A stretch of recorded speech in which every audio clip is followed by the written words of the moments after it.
열두 조상을 낳으니 라는 제목으로 함께 말씀을 생각해 보도록 하겠습니다. 우리가 최초의 순교자 스데반의 위대한 설교를 우리가 살펴보고 있는 중인데 오늘 말씀부터 이제 새로운 부분으로 넘어가게 되겠습니다. 지난주까지는 아브라함의 이야기를 통해서 결국 아브라함이 믿은 것은 복음이었다는 것이죠. 하나님의 언약, 하나님의 약속, 장차 이루어질 일들에 대한 그 말씀을 믿었고 그 믿음이 의로 여겨졌다는 말씀을 우리가 들었습니다. 그래서 믿음에 대해서 여러 가지로 우리가 생각해 보았는데 이제 새로운 주제로 넘어가서 이번 주제는 바로 12조상 중에 요셉에 관한 이야기입니다. 스데반이 먼저 족보를 쭉 소개하고 있습니다. 야곱이 12아들을 낳았는데 그 중에 하나가 요셉이라는 것과 이 요셉의 이야기는 창세기 37장부터 시작해서 50장까지 쭉 이어지거든요. 네. 창세기 37장부터 50장까지 13장에 걸쳐서 계속되는 그 이야기들이 스데반의 설교에서는 간단하게 압축이 되었지만 중요한 골자는 다 들어가 있습니다. 그러면 스데반이 왜 요셉의 이야기를 꺼냈을까? 아니 그것보다 사실 우리가 족장의 이야기를 하자면 아브라함 다음은 이삭이고 이삭 다음은 야곱인데 이삭의 얘기도 야곱의 얘기도 건너뛰고 요셉의 이야기로 지금 들어가고 있거든요. 스데반은 지금 그 목숨이 걸린 재판에서 최후의 진술을 하는 건데 이 최후의 진술이 사실 위대한 설교였거든요. 근데 이 그 목숨이 달린 재판에서 하는 말 한마디 한마디가 얼마나 중요한가. 사실 신중하게 고르고 골라서 그때 성령의 도우심을 간구하면서 이들에게 최후로 어떤 말을 할 것인가, 이들이 들어야 할 말씀이 무엇인가를 신중하게 생각하면서 그들에게 말을 하는 거죠. 그래서 쭉 이야기를 하면서 아브라함의 얘기 뒤에 이삭도 야곱도 건너뛰고 바로 요셉의 얘기로 들어간 데에는 이유가 있을 것이다 하는 것이죠. 산헤드린 공회원들, 지금 스데반에게 여러 가지 고소를 하면서 그를 죽이려고 하는 이 사람들이 과연 들어야 할 말이 무엇인가. 스데반의 긴 설교의 중심 주제는 산헤드린이 주 예수 그리스도를 배척한, 그리고 지금도 여전히 그리스도를 배척하고 있는 그 행위를 책망하려고 요셉의 이야기로 넘어가는 거라는 겁니다. 지금 이 산헤드린 이들은 이 종교의 권력, 종교의 중심, 또 세상의 권력의 중심이었던 이들은 군중을 선동해서 예수님을 십자가에 못 박으라고 그렇게 외치도록 했던 사람들이고, 그래서 그리스도를 십자가에 못 박아 죽게 한 장본인들이면서 그 이후에 역시 그리스도의 제자들과 전도자들을 처벌하고 있는 겁니다. 핍박하고 있는 겁니다. 그런데 산헤드린이 주 예수 그리스도께 행한 일들은 곧 그들 조상들이 대대로 해왔던 일이었다. 너희 조상들이 행한 일이다 라는 걸 지금 얘기하려고 하는 겁니다. 오랜 역사를 지나오는 동안에 그들은 하나님의 선민이라고 생각하고 살았지만 항상 하나님의 뜻을 오해하거나 또는 하나님 행하시는 일을 육체적인 눈으로, 육신의 눈으로만 바라보면서 인간적인 방법으로만 생각해왔던 그들의 역사를 우리가 볼 수 있습니다. 그 이스라엘 역사, 선민이라고 자부했던 그들의 역사가 사실은 하나님의 뜻에 따르는 순응의 역사가 아니라 하나님의 뜻에 불순종하는 역사였잖아요. 계속해서 불순종하는 그 굴절된 역사를 짚어보면서 유대 민족이 당한 시련들, 그 고난, 고통의 원인이 하나님께서 그들에게 보이시고 행하신 모든 일들을 배척한 데서 온 것이다. 사실 이 유대 민족만큼 큰 환난을 당한 민족이 어디 있습니까? 우리나라도 뭐 우리 민족도 그에 못지 않다고 하지만 이스라엘 유대인들만큼 고통을 받은 민족은 사실 없어요. 역사 대대로 그들이 그 예루살렘이 겪었던 일들을 보면 정말 참혹한 일들이 한두 번이 아니었습니다. 그런 모든 일들이 결국은 하나님을 배척하고 그리스도를 배척한 데서 온 결과일 뿐이라고 지금 스데반이 얘기하는 겁니다. 그런데 조상들과 똑같은 일을 자기 시대에 행하며 사람들이 역사를 이루어왔지만 그 당시 스데반이 지금 설교하고 있는 그 대상들, 그들의 행위가 더욱 그 조상들의 죄와 비교할 수 없이 컸던 이유는 바로 하나님의 아들을 배척했기 때문이죠. 그전에는 눈으로 본 바가 아니었어요. 언약 속에 있었던 그 메시아가 눈에 보이도록 나타났을 때 그들은 그 주님을 십자가에 달아 죽이고 예수님을 배척했던 것이죠. 이런 의도로 요셉의 이야기를 이제 꺼낸 겁니다. 요셉의 형들이 요셉을 팔아 넘기게 된 그 마음을 움직인 요인들, 그런 것들, 어떻게 사람들의 마음에 그런 그 마음들이 도사리고 있는지, 그래서 그 일이 어떻게 그 평행선을 이루며 가고 있는가, 형들이 요셉을 팔아 넘긴 그 행위가 어떻게 산헤드린의 죄를 증명할 수 있는가, 오늘 말씀입니다. 그래서 우리는 그 구약에 있는 말씀이 신약에 와서 뭐가 필요가 있어, 구약을 몰라도 구원받을 수 있다, 이렇게 주장하는 사람들도 많이 있죠. 구약은 너무 어려워, 지명도 어렵고 사람 이름도 어렵고 그거 다 읽는 것도 너무 힘들고, 신약 복음서 얼마나 편해, 복음서하고 시편만 있으면 되지, 이렇게 얘기하는 사람들도 있습니다. 물론 신약을 가지고 신약에 선포된 말씀을 가지고 구원을 얻을 수는 있겠지만은 그 가능성이 희박한 이유가 뭐냐면, 제가 우리 그 노예 목사님 말씀드렸잖아요. 그 빵집에서 우연히 만난 분이 목사님이시냐고, 나도 교회에 가고 싶다 이렇게 얘기했을 때 그 목사님이, 교회는 아무나 오는 게 아니다, 정말 벼랑 끝에 매달린, 정말 그 떨어져 죽을 것 같은 그런 절박하고 간절한 상태가 아니면 복음의 효력을 알지도 못하고 제대로 된 신앙생활을 할 수도 없다, 이렇게 얘기한 것이 한편으로는 극단적인 것처럼 보이지만, 사실 복음이 어떻게 복음일 수 있느냐, 복음이 그러니까 왜 복된 소식이냐, 왜 그것이 나에게 복된 소식이냐, 내 실상을 알지 못하면 내가 지금 어느 위치에 있는지, 내가 어떤 상태인지를 알지 못하는데 그 신약에 나타난 모든 일들이 나에게 어떻게 복음이 될 수 있느냐. 여러분들에게 복음이 정말 복음입니까? 복된 소식입니까? 왜 복된 소식이죠? 그냥 아름다운 이야기, 좋은 이야기가 아닌 거죠. 단순히 예수 믿으면 구원받는다, 예수 믿으면 천국에 가기 위해서 필요한 절차입니까? 오직 천국에 가기 위해서 예수를 믿는다는 고백이 필요한 것일 뿐입니까, 우리에게? 그게 아니라는 거예요. 복음은 그렇게 얘기하고 있지 않아요. 성경이 물론 믿으면 구원받고 천국에 간다라는 말이 없는 게 아니라, 틀렸다는 게 아니라, 오직 천국을 가기 위한 통로가 아니라는 거예요. 그것보다 훨씬 더 풍성하고 많은 의미가 담겨있는 거예요, 구원이라는 거에. 그래서 복음이 정말 복된 소식이기 위해서는 내 상태가 어떤지를 알지 못하고서는 복된 소식일 수 없는 거예요. 그래서 구약을 알아야 됩니다. 율법을 알아야 돼요. 율법은 구원을 위해 주신 것이 아니라, 용도가 다르다고 했죠. 율법은 구원을 위해 주신 것이 아니라 하나님의 거룩하심, 하나님께서 하나님의 백성들에게 어떤 삶을 살기를 원하시는지에 대한 그 표준이고, 우리는 하나님이 우리에게 제시하신 표준을 생각할 때 그 기준에 도저히 다다를 수 없는 죄인임을 깨닫게 되는 거예요, 율법을 통해서. 그래서 율법을 지키려고, 하나님의 뜻대로 살아보려고, 그래서 의로워지려고 몸부림을 치던 사람들이 도저히 나는 안 돼, 나는 불가능해, 그리고 절망감에 사로잡혀 있을 때 복음이 진짜 복음인 거예요. 그걸 경험하지 않은 사람이 복음을 들어도 복음일 수 없는 겁니다. 왜 서기관들이, 바리새인들이 예수님을 배척했습니까? 왜 복음을 거절했습니까? 그들에게 그게 복음이 아니었어요. 자기 의로 충만했기 때문에. 나는 얼마든지 율법을 준수하는 사람이고 나는 그 기준에 합격한 사람들이라는 자만이 있었기 때문에 복음을 배척했다는 것이죠.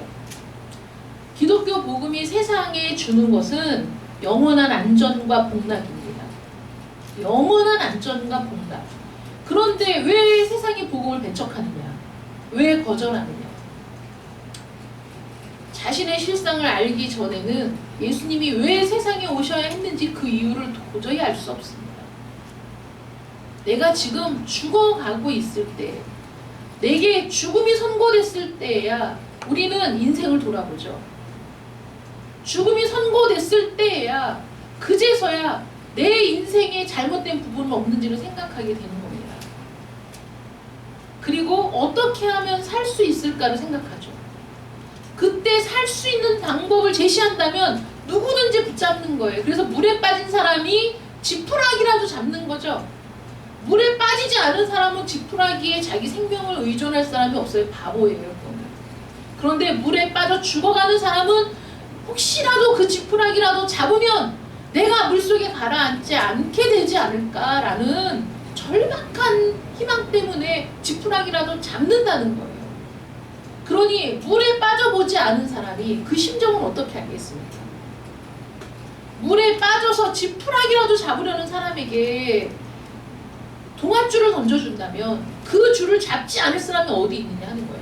내가 지금 죽어가고 있는 사람이라고, 내가 지금 절박한 상황이라고 나의 실상을 깨닫는 자만이 하나님이 우리를 위해 예수 그리스도를 이 땅에 보내주셨다는 그 소식을 들었을 때 그것처럼 기쁘고 복된 소식이 없는 거예요. 그래서 거기에 다 굴복하게 되는 겁니다.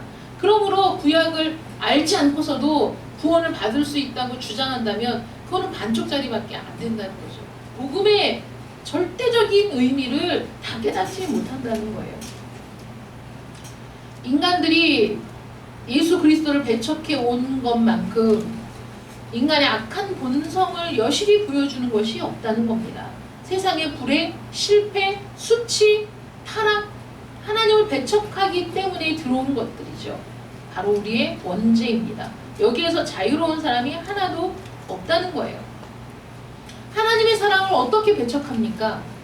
하나님의 아들을 배척하는 데서 그 사랑을 배척하는 것이라고 보는 거죠. 야, 하나님의 사랑의 결정이 예수 그리스도인데 예수 그리스도를 배척해? 그 하나님의 사랑을 거절하는 거지. 사내들이 이 바리새인과 사두개인들과 이 종교인들, 서기관들, 대제사장들 이들이 누구를 배척했습니까? 예수님을 배척했습니다. 그들은 입으로는 하나님을 얘기하지만 하나님의 사랑을 배척한 것이고 하나님의 구원을 배척한 것이죠. 하나님께서 사랑 가운데 영원히 자기 자신을 내어주신 바로 그분이죠. 그런 사랑조차 뿌리친 그 얘기가 너희들이 어떤 죄를 지었는지 아니? 그들의 죄의 실상을 보여주기 위해서 요셉의 이야기를 지금 하고 있다는 거예요. 첫 번째로 요셉의 형들이 왜 동생을 배척하고 그렇게 악하게 모질게 행동했는가 하는 것이죠. 형들이 그렇게 행동한 이유는 요셉이 형제들 앞에서 자랑한 말 때문입니다. 12형제를 낳았어요. 야곱이 12조상을 낳았는데 그 12는 사실 다 비범한 사람들입니다. 한 사람 한 사람들이 다 비범한 사람들이었어요. 그런데 그 중에 11번째 아들 요셉은 그 중에서 더욱 뛰어난 아들이었던 거죠. 이 형제들이 요셉을 배척한 진정한 원인은 요셉의 꿈 이야기를 듣고 이제 배척하게 됐는데 요셉이 어떤 꿈을 꾸었습니까? 요셉과 형제들이 각각 들판에서 일을 하고 있어요. 곡식을 베어서 곡식단을 묶었는데 요셉이 묶은 단은 꼿꼿하게 서 있는데 나머지 형제들이 묶은 단이 다 요셉의 단을 향해서 절을 하는 그런 꿈을 꾸었어요. 요셉이 또 말을 안 했으면 모르는데 형들에게 막 가서 형, 나 꿈을 꿨는데 이런 꿈을 꾸었어 이렇게 얘기한 거죠. 근데 형들은 그 꿈이 무슨 꿈인지 대번에 알아차린 거예요. 그래서 마음에 분노가 차오른 거죠. 요셉을 시기하는 그런 마음으로 분노가 차올랐어요. 두 번째 꿈은 또 뭡니까? 하늘의 해와 달과 별들이 자기에게 절을 하는, 자기에게 절하는 꿈을 꾸었는데 형들에게 또 가서 얘기한 거죠. 이 꿈들은 뭐냐면 요셉이 그 형제들, 더군다나 그 부모, 그 그 모든 가족들 중에서 가장 우월하다는 꿈이잖아요. 부모조차도 요셉에게 절을 한다는 꿈이잖아요. 그러니까 형들이 아주 분노했죠. 형들이 장차 자신에게 복종하게 될 것이라고 말하고 있었던 겁니다.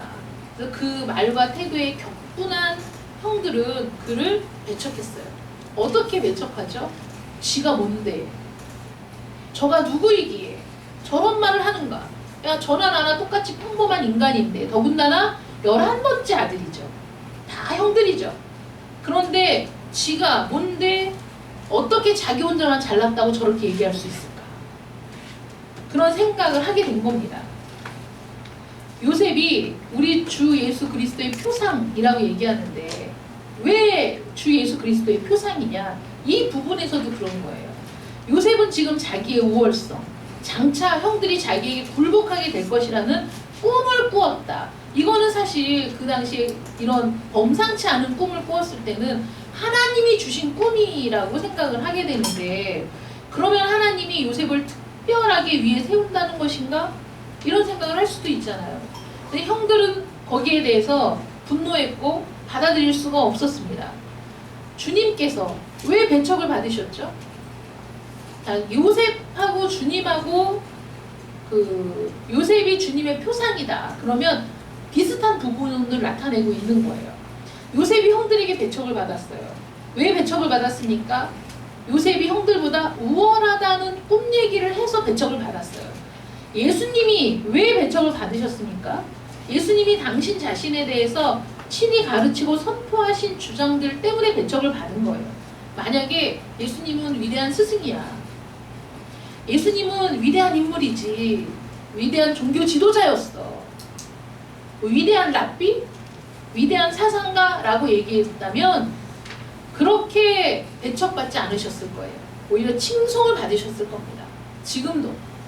그 당시에도. 그런데 우리 주님이 뭐라고 말씀하셨냐면 이렇게 말씀하셨어요. 너희는 아래에서 났고 나는 위에서 났으며. 여러분 잘 들어보세요. 여러분들이 최고의 종교 지도자고 여러분들이 율법을 고수하기 위해 모든 걸 희생하는 사람들이에요. 하나님 제일 주의로 사는 사람들이야. 여러분들이 바리새인과 서기관들의 입장이라고 생각해 보세요. 근데 거기에서 이렇게 얘기하는 거야. 너희는 아래에서 났고 나는 위에서 났으며. 기분 좋습니까? 그들이 볼 때는 한낱 목수의 아들일 뿐이잖아요. 예수님이. 인간일 뿐이잖아. 아니 이렇게 건방진 말이 어딨어. 더군다나 이 바리새인들, 서기관들, 대제사장들 이들은 국민들의, 백성들의 존경을 받는 사람들. 어디에 가나 상석을 차지하는 사람들이잖아요. 이렇게 얘기하는 거예요. 하늘에서 내려온 자, 곧 인자 외에는 하늘에 올라간 자가 없느니라. 나와 아버지는 하나이니라. 나를 본 자는 아버지를 보았거늘. 나는 세상의 빛. 내가 곧 길이요 진리요 생명이니 나로 말미암지 않고는 아버지께로 올 자가 없느니라. 여러분 이 말들이 그 당시 선포됐을 때 그들이 예수님을 용납할 수 있었겠습니까? 이 가슴속에서 불타오르는 시기와 분노를 억제할 수 없었죠. 아니 지가 뭔데? 저나 나나 똑같은 인간인데 아니 지가 공부를 했어 뭐를 했어? 아니면 위대한 랍비 밑에서 수행을 했어? 아니 지가 알면 얼마나 안다고 저런 말을 서슴없이 하는 거야. 이런 분노를 불러일으킨 거예요. 예수님의 이런 선언이. 당신이 누구냐? 당신은 사람들 가운데 한 사람에 불과하고 나사렛 동네에 사는 목수가 아니냐. 문제의 원인이 바로 여기 있는 것이죠. 주님이 공생애를 시작하실 때 많은 사람들이 따랐습니다. 민중이 예수님을 좋아했어요. 그런데 종교 지도자들은 예수님의 말씀을 들을수록 미움과 증오가 점점 커져가는 거예요.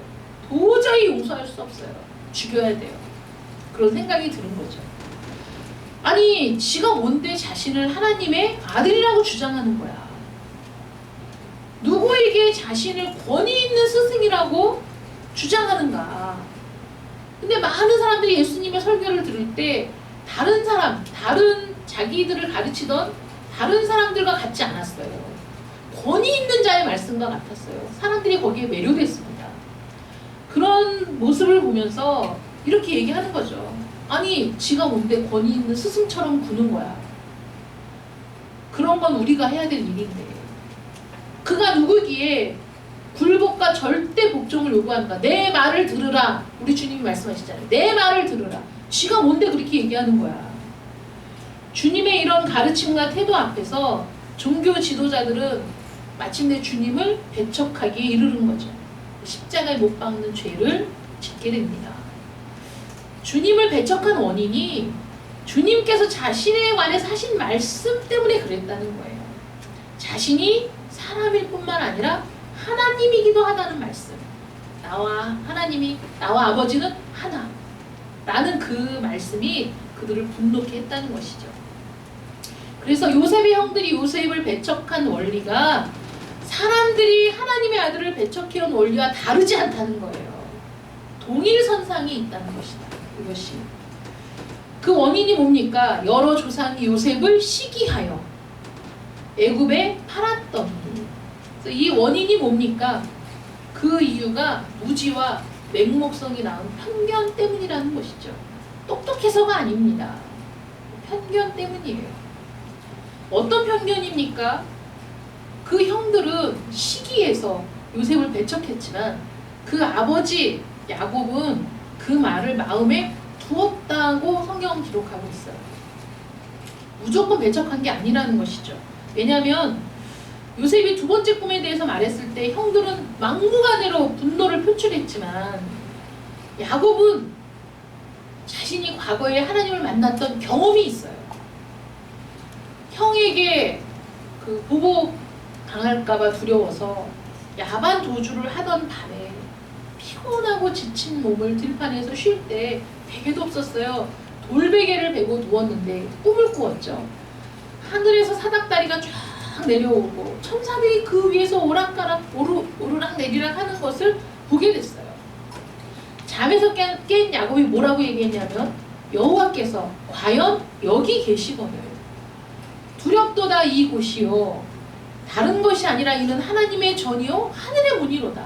자기가 비록 아버지 집을 떠나서 지금 들판에서 잠을 자고 있어도 여기도 하나님의 전인 거죠. 여기도 그 하나님을 만날 수 있는 하늘의 문이었던 거예요.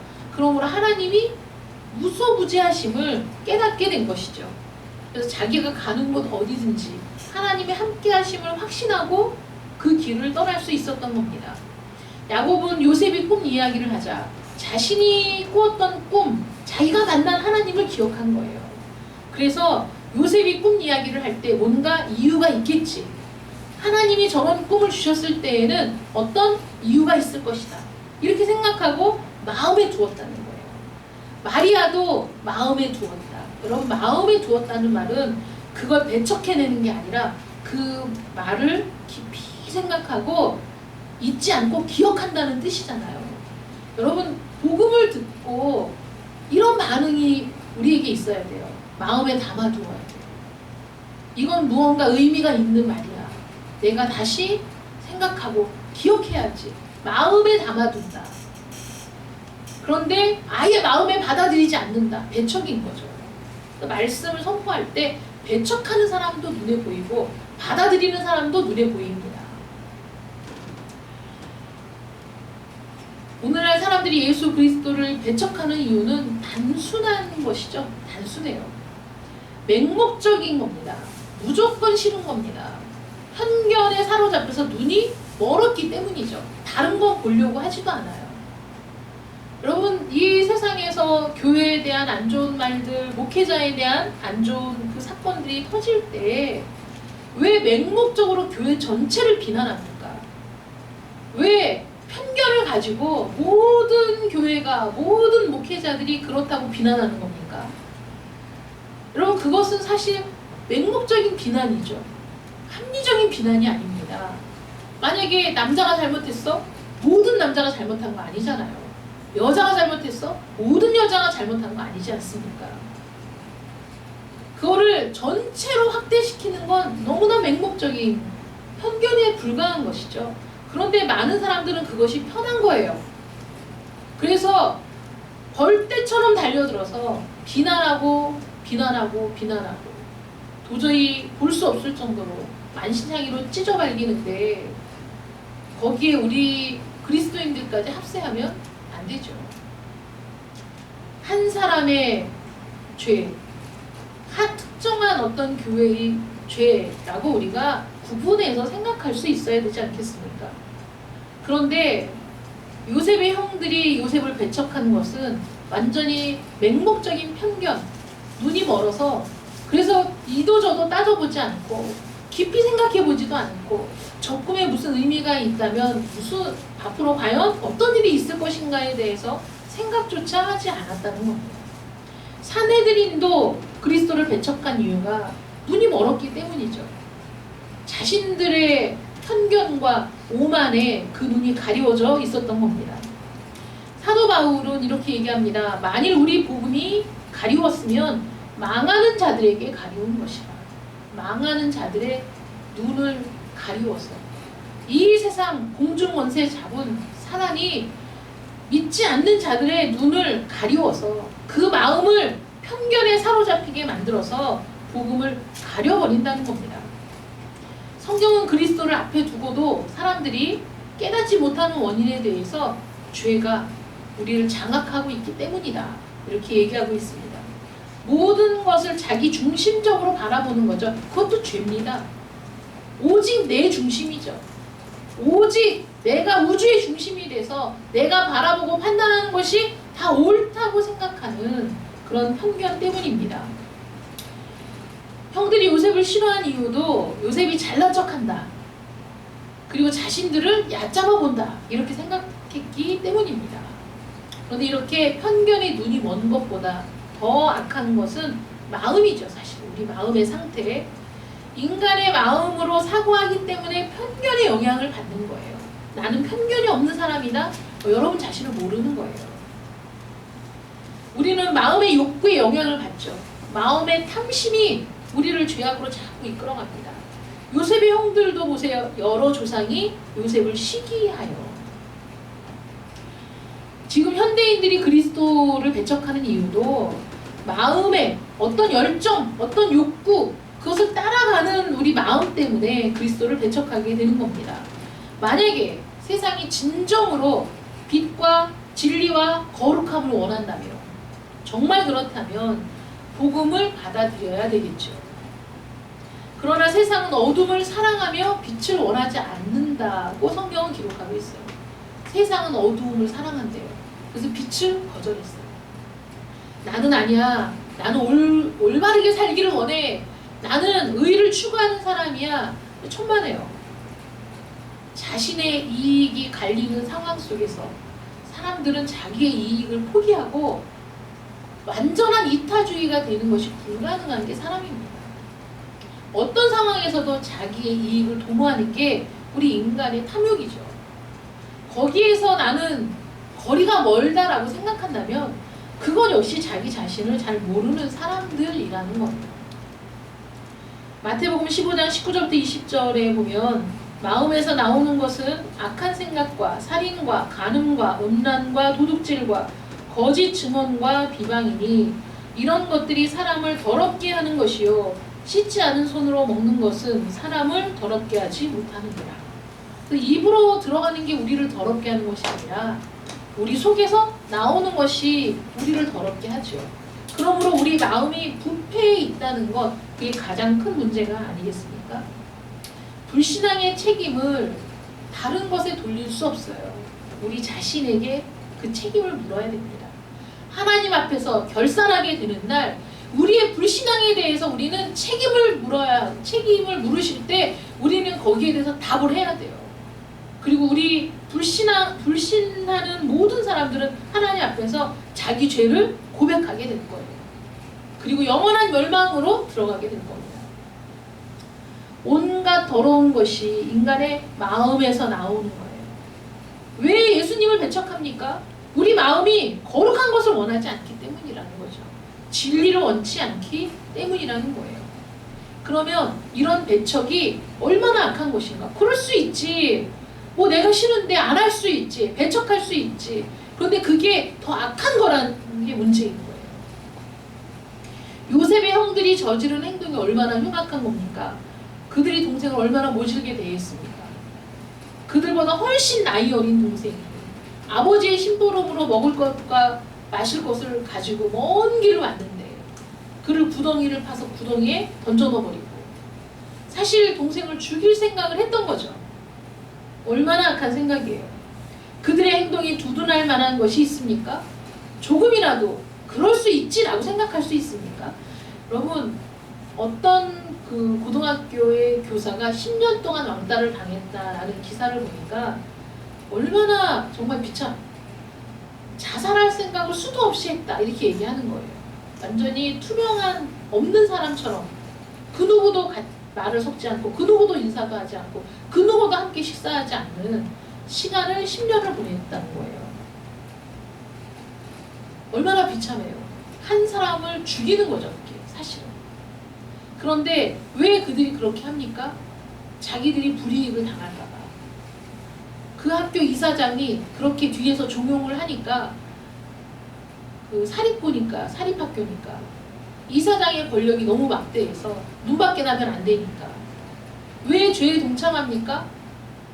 내가 불이익을 당할까봐, 나도 똑같이 당할까봐, 나도 그 괴로움 속으로 빠져들게 될까봐 우리는 그 사람이 얼마나 고통스러울지 헤아리면서도 다 거기에 일조하고 동조하게 된다는 거죠.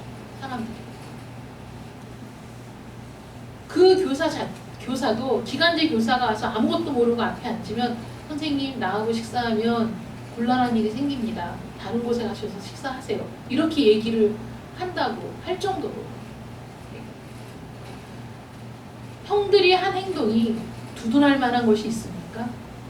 야, 그럴 만하네. 그럴 수 있습니까? 그럴 수 없죠. 주님이 받으신 대접도 마찬가지 아닙니까? 원수들에게 고소당할 만한 일을 하셨습니까? 전혀 안 하셨죠. 예수님의 생애는 죄가 없는 생애였어요. 우리와 달라요.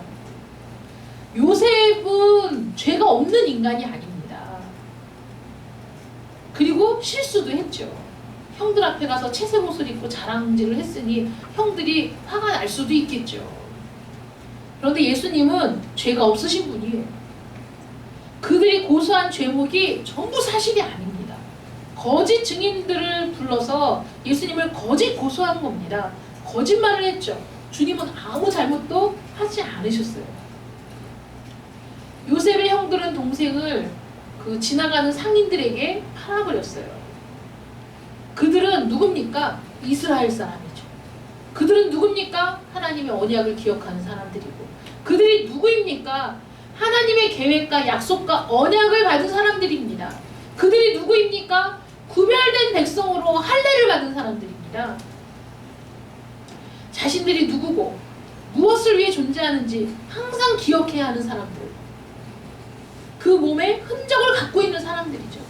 그런데 그들이 어떤 짓을 했습니까? 동생을 은 20개에 팔아넘겼어요. 이게 용서받을 일입니까? 이게 이해받을 만한 일입니까? 요셉은 애굽으로 팔려가서 말로 다 할 수 없는 고생을 했습니다. 그런데 성경이 뭐라고 얘기합니까? 요셉에게 하나님이 저와 함께 계셔 그 모든 환난에서 건져내셨다 라고 얘기하고 있습니다. 요셉의 이야기를 좀 더 읽어 내려가면 더 놀라운 내용을 만나게 되죠. 노예로 팔려간 요셉이 몇 년 후에는 형들을 자기 뜻대로 할 수 있는 높은 지위, 애굽의 총리가 됩니다. 그의 꿈이 실현되었죠. 형들은 요셉에게 가야만 하게 되었을 때 요셉 앞에서 머리를 숙이고 허리를 숙이고 구걸을 해야만 하는 상황이 되었습니다. 꿈이 그대로 실현이 되었어요. 요셉이 그런 상황을 원수 갚는 데 사용했습니까? 보통 맹목적인 편견에 사로잡힌 자기 중심적인 사고를 하는 사람이라면 원수를 갚아야겠지요. 그가 원수를 갚는다고 누가 뭐라고 하겠습니까? 어린 동생을 이방 상인들에게 팔아버린 형들을, 죽음보다 더한 고통을 지내온 시간들을 생각하면 원수를 갚는 것이 당연한 일이 아니겠어요? 그런데 결코 그렇게 하지 않았다는 거예요. 받은 대로 갚아주지 않았어요. 형들이 자신에게 저지른 행동은 너무나 엄청난 일이었지만 그는 양팔을 벌려 형들을 안아주었고 아무 조건 없이 용서했고 형들의 필요를 채워주고 굶어 죽을 처지에서 구해주었죠. 오히려 형들이 불안해하고 두려워서 떨며 우리가 한 일을 용서해 달라고 얘기했지만 요셉은 그런 형들을 위로하고 그 모든 가족들을 애굽으로 불러들여서 아름다운 땅을 주고 거기에서 살 수 있는 모든 기반을 제공해 주었습니다. 그런데 저는 이 창세기 읽을 때 이 부분 읽으면서 항상 그렇게 뭉클해서 눈물이 나는데, 그런데 요셉이 한 이 일들이 놀라운 일임에는 틀림이 없지만 하나님과 그분의 영원하신 아들 예수 그리스도가 우리를 위해 행하신 일에 비하면 희미한 그림자라는 거예요. 예수님의 희미한 그림자. 이것이 성탄의 메시지이죠. 사실 하나님이 세상을 이처럼 사랑하사 하나님께서 당신을 반역하고 배척하고 당신의 율법을 거절한, 그리고 낙원을 완전히 혼란으로 만들어버린 이 세상, 우리 인간을 사랑하신 겁니다. 하나님이 세상을 이처럼 사랑하사 독생자를 주셨으니 이는 저를 믿는 자마다 멸망치 않고 영생을 얻게 하여 하십니다. 로마서 5장 10절 말씀에 곧 우리가 원수 되었을 때 그 아들의 죽으심으로 말미암아 하나님으로 더불어 화목되었음이지, 이 일을 계획하시고 이 일을 행하시고 그 일을 위해 예수님이 이 땅에 오셔서 기꺼이 그 일들을 감당해 주시고 아무 죄 없이 십자가에서 그 생명을 내어주셨습니다. 이런 사랑이 어디 있습니까? 이런 은혜가 어디 있습니까? 이런 사랑이 우리에게 부어졌습니다. 여러분, 만약에 여러분이 나는 정말 눈먼 사람이다, 나는 편견에 사로잡힌 사람이었어, 내 마음을 들여다보니 모든 악한 것이 내 마음에 있었구나, 그래서 내가 악한 죄인이라는 것을, 그리고 이 상태로는 아무 소망이 없다는 것을 깨닫고 하나님의 용서와 자비를 구하며 엎드린다면 하나님께서는 여러분을 아무 조건 없이 기꺼이 받으시고 영원한 사랑으로 여러분들을 사랑하실 겁니다. 하나님께서 여러분에게 새 생명과 새 소망을 주십니다. 여러분이 이 세상과 장차 올 세상에서 필요한 모든 것을 여러분들에게 주실 겁니다. 이 하나님의 사랑을 여전히 배척하시겠습니까? 아니면 여러분들 마음에 담으시겠습니까? 이 선택에 대한 최후의 심판이 우리 모든 사람들 앞에 펼쳐질 때